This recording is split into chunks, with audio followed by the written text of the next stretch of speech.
The Chennai Shopping Mall lo sensational Dasara Triple Dhammaka. For gifts, combo offers, instant discounts. అప్పుడప్పుడు ఈ కళ్ళజోడు పెట్టుకుంటాను. ఇది నా రీడింగ్ గ్లాసెస్ కూడా.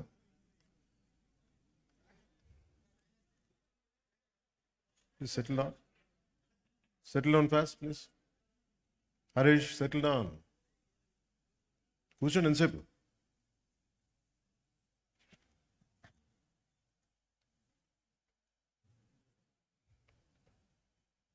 ఓజీ విజయం సందర్భంగా ఇక్కడికి విచ్చేసిన మీడియా మిత్రులందరికీ, స్నేహితులకి, సోదరులకి,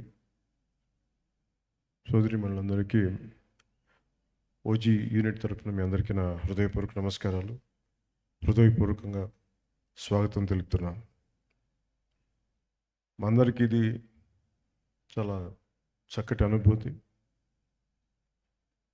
చాలా అరుదుగా సినిమాలు హిట్ అవుతాయి, గ్రేట్ కలెక్షన్స్ ఉంటాయి, కానీ ఒక సెలబ్రేషన్ లాగా ఒక సినిమా రిలీజ్ అయితే జరగటం చాలా తక్కువ సార్లు జరుగుద్ది. అలాంటి అరుదైన అవకాశం మాకు లభించినందుకు మనస్ఫూర్తిగా ప్రేక్షకులందరికీ, అభిమానులందరికీ, కొన్ని దశాబ్దాలుగా మీరు ఎలా అయితే చూడాలనుకుంటున్నారో అలాంటి సినిమాని సుజిత్ గారి ద్వారా రావటం, తమన్ దానికి జీవం పోయటం వారందరికీ, అలాగే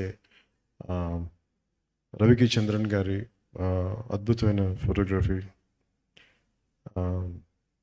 ఇమ్రాన్ హష్మి గారు, ప్రియాంక మోహన్ జీ, శ్రేయారెడ్డి గారు, అర్జున్ దాస్ జీ, ప్రకాష్ రాజ్ గారు, సౌరవ్ లోకేష్, తేజ్ సప్రూజీ, రాహుల్ రవీంద్రన్ జీ, వెంకట్ గారు, సుదీప్ నాయర్, హరీష్ ఉత్తానం, అభిమన్యు సింగ్ గారు అండ్ ఉపేంద్ర గారు, ఇంకా నటులందరికీ కూడా ప్రత్యేకించి ప్రతి ఒక్కరికి నా హృదయపూర్వక ధన్యవాదాలు. అలాగే యాక్షన్ మాస్టర్స్లో విజయ్ గారికి, పీటర్ హైన్స్ గారికి, దిలీప్ సుబ్రాయన్ గారికి, కెవిన్ కుమార్ గారికి, కీచా కంపాక్ ది థాయ్ ఫైట్ మాస్టర్ గారికి, జూజీ గారికి, సుప్రీం సుందర్ గారికి నా హృదయపూర్వక ధన్యవాదాలు తెలియజేస్తున్నాను. ఈ సినిమాలో ముఖ్య టెక్నీషియన్స్ అయిన సుజిత్ గారికి, తమన్ గారికి, నవీన్ నూలి గారికి, రవికి చంద్రన్ గారికి, ఏఎస్ ప్రకాష్ గారికి, రాఘవ్ గారికి, విఎఫ్ఎక్స్, ఉదయ్ గారికి, chief AD, Ashwin Mani creative director, Darshan and Neel, Pradeep and Abhilash, వాల్ స్ట్రెంట్, అందరికీ ప్రత్యేకించి తమన్ గారి టీంకి, ఎడిటింగ్ టీంకి, డైరెక్షన్ టీంకి మనస్ఫూర్తిగా మీ అందరికీ ధన్యవాదాలు తెలుపుతా ఉన్నాను. Is it okay if I speak few words? అంటే మేము అందరికీ కొంచెం, అంటే నాకు పొలిటికల్ స్పీచెస్ మాట్లాడి తక్కువలో చెప్పలేను నేను. అంటే ముందు థ్యాంక్స్ చెప్పిన తర్వాత మిగతా మాట్లాడుకుందాం.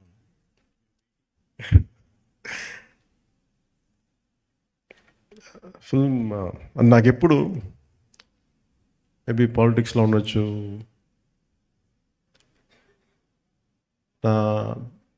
Story telling is a great art. ఒక కథని చెప్పడం, అది ప్రేక్షకుల దగ్గరికి అది రంజింపజేయటం, ఇట్స్ ఎ గ్రేట్ ఆర్ట్. అది చాలా అరుదైన కళ. అది అందరికీ ప్రయత్నిస్తాం, కానీ ఒక రచయిత కూర్చొని ఒక పేపర్ పెన్నుతో రాసేయగలడు తన ఐడియాని. కానీ సినిమాలో ఒక రచయిత రాసింది చాలామంది క్రాఫ్ట్స్ కలిస్తే తప్ప రాదు. ఈరోజు అందరూ కూర్చోబెట్టి పవన్ కళ్యాణ్కి అభిమానులు వినటానికి, it is not just about Pawan Kalyan, it's not about me, నా గురించి కాదు. చాలామంది సమిష్టిగా కృషి చేస్తే తప్ప ఇలాంటి అరుదైన విజయం రాదు. అలాంటి అరుదైన విజయం ఇచ్చినందుకు ప్రతి ఒక్కరికి యూనిట్లు, right from light men, right from art assistant, right from production, మనకి సప్లై చేసే వాళ్ళందరికీ. అంటే దీనికి ఎన్ని 24 క్రాఫ్ట్స్. ఇది ప్రతి సినిమాకి ఇంతే కష్టపడి పనిచేస్తాం. ఒకసారి రిజల్ట్స్ వస్తాయి, ఒకసారి రిజల్ట్స్ రావు. నాకు సంబంధించినంత వరకు నేను ఎప్పుడు యాక్సిడెంటల్ యాక్టర్నే చెప్తాను. నాకు ఎప్పుడు సుజిత్ నేను ఎంత అర్థం చేసుకున్నాను, సుజిత్ని నా సుజిత్లో నేను కనిపిస్తున్నా. సుజిత్ నాకు ఇప్పుడు దాకా అంటే ఒక ఇంట్రెస్టింగ్ జర్నీ, నాకు ఇది ఒక ఇంట్రెస్టింగ్ జర్నీ. సుజిత్ కథ నాకు ఇప్పుడు దాకా చెప్పలేదు, మీకు సీక్రెట్ చెప్తాను. ఇప్పుడు దాకా నాకు చెప్పలే, ఎవరికి చెప్పలేదు కదా. ఈ ప్రాజెక్ట్ నా దగ్గరికి ఎలా వచ్చిందంటే, ఏదో మేము త్రివిక్రమ్ గారి మాట్లాడుకుంటాం అంటే just about upcoming directors, young directors మాట్లాడుకుంటే సుజిత్ గారి ప్రస్తావన వచ్చింది. He has the capability, great capability అని ఆయన చెప్పారు. He being a director, he being a great writer. నాకు చాలా వండర్ అనిపించింది. సో అట్లాగా ప్రాజెక్టు స్టార్ట్ అయ్యి ఏదో చేయడానికి అంటే ఏదో ఒక మాటతో వచ్చి తను స్టార్ట్ చేశాడు. అంటే ఎలా చెప్తారంటే కదా, సార్ నా దగ్గర ఇంకొక ఐడియా ఉంది సార్. ఏంటి అంటే, అదే సార్ అది ఇలా అంటాడు ఫస్ట్. అది ఏంటి ఇదని నేను చూస్తున్నాను అంటే ఒకడు ఉంటాడనమాట అంటాడు, ఏ కళ్ళు లైట్లు తగ్గుతున్నాయా, నా కళ్ళు డిమ్ అవుతున్నాయి, నాకు అర్థం కాదు, తగ్గుతున్నాయా నాకు చూపు మందగించిందని భయం వేసింది.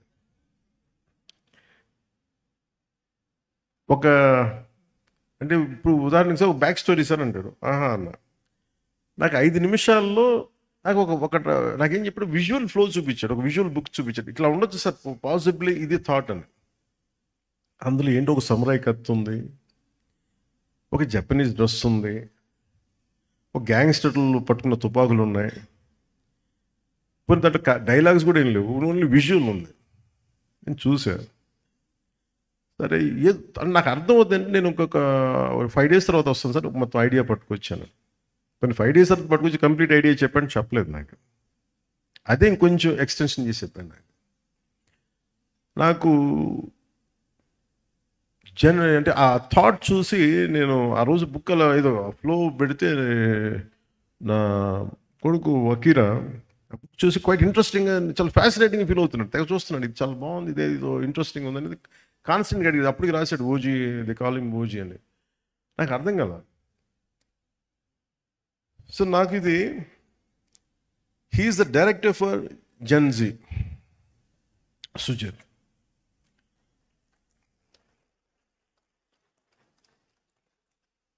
అంటే టఫ్ ఫిల్మ్ మేకింగ్ ఇది. అంటే ఒకళ్ళకి మన మనసులో ఉన్న ఐడియాని, అంటే ఒక రచయిత కానీ దర్శకుడు కానీ ఇద్దరు ఒకటైతే ఏం ఆలోచిస్తారంటే, ఈ క్యారెక్టర్లో ఉంటే బాగుంటుంది, దానికి రీరికార్డింగ్ ఉంటుంది, భావం అతని మనసులోనే తెలుస్తుంది, ఎవరికి తెలియదు. అది షార్ట్ ఇలా పెడతారు, చెప్పలేము అది అప్పటికి. సో నాకు ఇవన్నీ చూసి నాకు ఏమనిపించిందంటే, నా ఫార్మేటివ్ ఇయర్స్ నాకు గుర్తొచ్చినాయి, చాలా ఫార్మేటివ్ ఇయర్స్ గుర్తొచ్చినాయి. నా 2021లో ఉన్నప్పుడు నా మైండ్ అసలు ఎక్స్ప్లోడింగ్ ఉండేది విజువల్స్ తోటి. ఇప్పుడు ఎవరితోనో మాట్లాడతామంటే, నువ్వే కొత్త, నీ ఐడియాలు కొత్త, నువ్వేం పని చేస్తావు అనేవాళ్ళు మా ఇంట్లో. ఓ పని చేయి, నువ్వే యాక్ట్ చేసుకుని నువ్వే చేసుకో, ఇప్పుడు భవిష్యత్తులో చూద్దాం ఇప్పుడు. అలాగా నా కెరీర్ అలా స్టార్ట్ అయ్యి నేను షార్ట్ ఫిల్మ్స్ తీసేవాడిని. ఈ న్యూయార్క్లో ఒక ఫిల్మ్ అప్రిసియేషన్ కోర్స్కి వెళ్ళడానికి, ఒక 3 month కోర్స్కి వెళ్ళడానికి ఒక షార్ట్ ఫిల్మ్ చేయమంటే అలా చిన్న షార్ట్ ఫిల్మ్ చేశాను. అలా నాకు ఈ చిన్న షార్ట్ ఫిల్మ్ ఫెస్టివల్స్కి వెళ్ళడానికి ఇవన్నీ నాకు అలవాటు అయిపోయి, అది నాకు కనిపించాడు. సుజిత్ అప్పటికి ప్రభాస్ గారితో సినిమా తీశాడు, ఇవన్నీ తెలిసినప్పటికీ కూడా నాకు తనలో ఉన్న ఎంతూజియాజం ఎలా అనిపించింది అంటే, చాలా క్వైట్ కంటేజియస్. అబ్బాయి ఏదో చెప్తున్నాడు కానీ భావం పూర్తిగా చెప్పలేకపోతున్నాడు, కానీ లోపల ఎంత ఉంది, అది it's like a volcano which is ready to explore. So నాకు అది కనిపించేది చూసి ఈ ఫిలిం స్టార్ట్ చేసినప్పుడు ఎవరిని రూపించేయాలంటే, మళ్ళీ ఒక సెల్యులాయిడ్ పోయెట్ రవికి చంద్రన్ గారు రైట్ అనిపించింది సినిమాకి. అంతకుముందు ఆయనతో భీమ్లా నాయక్ చేసినప్పుడు నాకు ఆయన గురించి ఎప్పుడు తెలుసు. నాకు భీమ్లా నాయక్ ఆయన చేసినప్పుడు వారిని అప్రోచ్ అవ్వడం జరిగింది. ఆయన ఈ డిస్కషన్లో ఈ సినిమాని ఇలా చేయొచ్చు అని మాట్లాడుతూ, టుగెదర్ తమన్ మన సుజిత్ గారుని రవికి చంద్రన్ గారు కూర్చోబెట్టి దీన్ని ప్రాబబ్లీ దీన్ని 80s 90s చేసి మరింత బాగుంటుంది అనిపించింది. దట్స్ హౌ ఆ లుక్ కొత్తగా వచ్చింది దీంట్లో. అలాగే నాకు ఈ పర్టికులర్ ఫిల్మ్ సక్సెస్ సెలబ్రేషన్ చేసుకున్నారు ఆఫ్టర్ అంటే ఈ జానీ పెట్టగానే నేను చెప్పా అది ఆల్రెడీ ఫెయిల్ అయింది, దానికి మళ్ళీ ఒకవేళ తేడా పడితే మళ్ళీ నాకు తేడా, నా భవిష్యత్తులో మొత్తం మూసేస్తున్నా భయం ఉండేది నాకు. ఒకసారి నమ్మి చేసేయటమే. నేను ఎప్పుడు భయపడలేదు సినిమా సక్సెస్ కానీ ఫెయిల్యూర్కి కానీ. ఈవెన్ రీసెంట్ హరిహర వీరమల్లకు కూడా ఎప్పుడు బెస్ట్ ఇస్తాం. నేను ఎప్పుడు ఏం కోరుకుంటానంటే ఈ సినిమాని, నాకంటే ఇంతమంది సింగర్స్ ఉన్నారు, డైరెక్షన్ టీం ఇంతమంది, ఇంక్లూడింగ్ లిరిక్ రైటర్ లాంటి విశ్వ నాకు గోకులంలో సీత ఫంక్షన్కి అనుకుంటా కూర్చోబెట్టి, నాకు ఇతని అబ్బాయి ఇంగ్లీష్లో చాలా పాటలు పాడతాడు, నాకు మైకేల్ జాక్సన్ చాలా ఇష్టం, ఇలా బిల్లీ జీన్ పాట పాడతాడంటే అతను కూర్చోబెట్టి పాడించాం ఆ రోజున. సో అలాంటి ఈ రోజున కూర్చోబెట్టే మంచి ఈ లిరిక్ రైటర్గా ఈ సినిమాకి ఇంత సక్సెస్ అందించడం అంటే నాకు ఒక ఆ జర్నీ తాలూకు గ్రోత్ అర్థమవుతూ ఉంటుంది.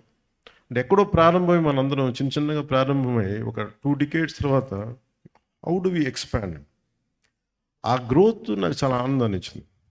అలాగే ఈ సినిమాకి సంబంధించి నాకు మొన్న చెప్పాను, నాకు team work is the key for any success. నేను చాలాసార్లు ఫెయిల్ అయింది ల్యాక్ ఆఫ్ టీమ్ వర్క్.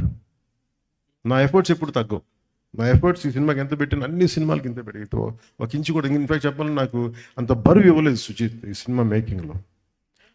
మిగతా సినిమాలు చేసేటప్పుడు టన్నుల బరువు మీద వేసుకుని అంత పని చేసామండి. రిజల్ట్ అంటే మొత్తం ఒక టన్ను తవ్వితే పిసరంత రిజల్ట్ కనిపించేది. అలాంటి ఈ సినిమా సక్సెస్ సుజీత్ ఎక్కడో ఒక కాన్సెప్ట్ స్టార్ట్ చేసి, ఒక విజువల్ స్టార్ట్ చేసి, ఒక చిన్నపాటి విజువల్తో స్టార్ట్ చేసిన కథ ఎంతమంది చేరారు ఈరోజు మనందరికీ తెలుస్తుంది. స్టేజ్ మీదకి ఎంతమంది ఆర్ట్ డైరెక్షన్ డిపార్ట్మెంట్ నిద్రాహారాలు మానేసి. అలాగే తమన్ అంటే brilliant piece of work. Thaman నాకు ఎలా తెలుసు అంటే, మణిశర్మ గారి దగ్గరికి నేను మ్యూజిక్ సిటీస్కి వెళ్ళినప్పుడు ఒక యంగ్ కీబోర్డ్ ప్రోగ్రామ్ అని మీకు పరిచయం చేస్తాను చెప్పి తీసుకొచ్చేలా చేసాడు. ఇట్లాగే ఉన్నాడు అప్పుడు కూడా, అదే జోష్ అదొకటి ఎప్పుడు ఊగుతూ ఉన్నాడు, ఏదో ఊపేద్దాం ఉన్నాడు. సో నాకు కూర్చోబెట్టి ఇప్పుడు ఆ గుడుంబ శంకర్లో ర్యాప్ సాంగ్ ఒకటి ఉంటుంది, అది కూర్చోబెట్టి గంగయ్యమన్ గారి అబ్బాయి చేత పాడించి. సో అంటే నాకు ఆ రోజు నుంచి దాని ఇండివిజువల్ మ్యూజిక్ డైరెక్టర్ అయ్యి అంటే phenomenal music. But Thaman has done is magical job. Magical చెప్తాను చేస్తుంది. అలాగే నవీన్ నూలి గారి ఎడిటింగ్ ఎంత డిఫికల్ట్ ఎడిటింగ్ అంటే ఇది. అంటే కథ చాలా చిన్న కథ, పెద్ద కథగా గొప్ప, కానీ కథను చాలా గొప్పది. ఎలా చెప్పాలి ఈ కథని, ఎప్పుడు చెప్పాలి, ఎంత పాయింట్లు చెప్పాలి. ఇందాక సుజీత్ చెప్పినట్టుగా హీరో ఎలివేషన్, అందరు హీరో ఎలివేషన్ చూస్తున్నారు. పవన్ కళ్యాణ్ ఎలా చూపించారు నాకు అది చెప్పలే. ఒక తండ్రి కథ చెప్పాడు, ఒక నాన్న కథ చెప్పాడు. అంటే వీటన్నిటి యాక్షన్ వెనకాల ఒక ఇద్దరు, ఒక భార్యాభర్తలు కదా, చిన్న కుటుంబం కదా, అది అందరూ యాక్షన్ ఎలివేషన్ చూస్తున్నారు. కానీ నేను సుజీత్లో ఆ సెన్సిటివ్, ఆ డ్రామాని చేయగలిగే ఒక గొప్ప దర్శకుని చూశాను నేను ఈ సినిమాలో. అలాగే ఏఎస్ ప్రకాష్ గారి ఆ పీరియడ్ తీసుకెళ్ళడానికి మనస్ఫూర్తిగా మీకు చాలా చాలా బాగా చేశారు ఏఎస్ ప్రకాష్ గారు. అండ్ మెయిన్గా చెప్పుకోవాల్సిందంటే దీంట్లో హెడెడ్ బై అశ్విన్, మన direction team headed by creative head Ashwin and rest of the direction team. మీరు ఎంత హార్డ్ వర్క్ చేశారు. ఎందుకంటే I wish I could had team like this when I was doing Johnny. అంటే నేను ఒక కాషన్ ఇస్తాను మీ అందరికీ, don't drown yourself in success. ఎందుకంటే సక్సెస్ రాగానే నేను ఫేస్ చేసినట్టు చెప్తాను, ఖుషి అయిపోగానే ఆ సినిమాలో భాగస్వాములను ప్రతి ఒక్కళ్ళు, నేను ఎప్పుడు టీం వర్క్ నమ్మేవాడిని. నాతో ఉండే టీం అందరూ they thought they are, it's because of them. నేనే లేకపోతే ఈ షాట్ వచ్చినది కదా, నేనే లేకపోతే ఇట్లా విడిపోయారు అందరు. నాకు జానీకి స్టార్ట్ చేయకముందే నాకు తెలిసిపోతుంది టీమ్ స్పిరిట్ లేదు ఈ సినిమాకి. నిస్సహాయతతో తపన పడేవాడిని. అంటే ఈ సినిమా చేసేట ఒక దర్శకుడు ఒక రైటర్ కూర్చోబెట్టి చేసేటప్పుడు ఆ ఇన్స్పిరేషనల్గా కథని తీసుకెళ్ళేటప్పుడు ప్రతి ఒక్కరు పక్కనే ఉండాలి. ఇంకా బాగా చేయగలం, దీన్ని ఇలా చేద్దాం, ఈ చేద్దాం, ఇంకొంచెం ఇంప్రూవైజ్ చేద్దాం, లేదంటే ఆ డైరెక్టర్కి ఉన్న విజన్ని మిగతా వాళ్ళు కనుక వెనక్కి లాక్కుండా ఉంటే చాలు, you will take it forward. So నాకు ఆ లోటు ఉండిపోయింది, నాకు జానీ నుంచి నిస్సహాయత ఉండిపోయింది. అంటే ఈ సినిమా తాలూకు ఏంటంటే ఒక స్టాండర్డ్ సినిమా కాదు, but it is an actual regular commercial cinema with lot of beautiful action sequences, drama, design, action అంటే well designed choreography, action choreography. కానీ ఎక్కడ కూడా ఒక ఫార్మాట్లో ఉండదు, ఒక రెగ్యులర్ కథలా మన తెలుగు సినిమాలో ఉండే కథలాగా నెరేటివ్ స్టైల్ అలా లేదు. అది తీసుకురావడంలో Sujeeth has done 200% job, fantastic. అంటే నేను బేసిక్ నేను యాక్టర్ కంటే నాకు మొదటి నాలో రెస్పాన్స్ ఉండేది సినిమా చూస్తున్నప్పుడు. కానీ నేను ఈ సినిమా చూసినాలో ఒక టెక్నికల్ మనిషే ఉంటాడు బయట. సో నాకు యాక్టర్ కంటే ఫస్ట్ నాలో ఉండే ఈ టెక్నీషియనే ఉంటాడు ముందు. పాసిబిలిటీ ఉన్నప్పుడు చదువుతాను, పాసిబిలిటీ ఉన్నప్పుడు సినిమాలు చూస్తుంటాను. So I'm quite updated, I keep on updating my self. అందుకు నాకు తమన్ని మన సుజీత్ని చూస్తూ ఉంటే what a brilliant young director అనిపించేది నాకు. వాట్ ఎ బ్రిలియంట్ గా. అంటే దానికి ఇందాక తను చెప్తా, నేను ఇది ఫస్ట్ నేను జానీ అని రాశానంటే అలా చెప్పుంటే సినిమా చేసేవాడిని కాదేమో నేను. ఎందుకంటే సక్సెస్తో అంటే నాకు కాకపోతే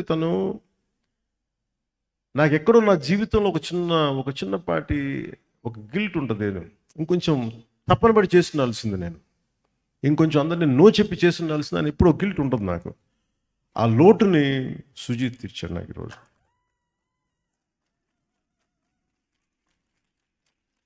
అలాగే మీ టీం అందరికీ కూడా today this success, especially for direction team, editing team, anyone who, all the newcomers, all the youngsters,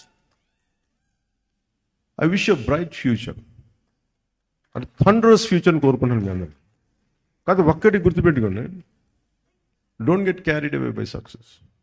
సక్సెస్లో వస్తాయి, వెళ్ళిపోతాయి. It's not about collections, it's not about thing, it's how well you have the ability to tell a story.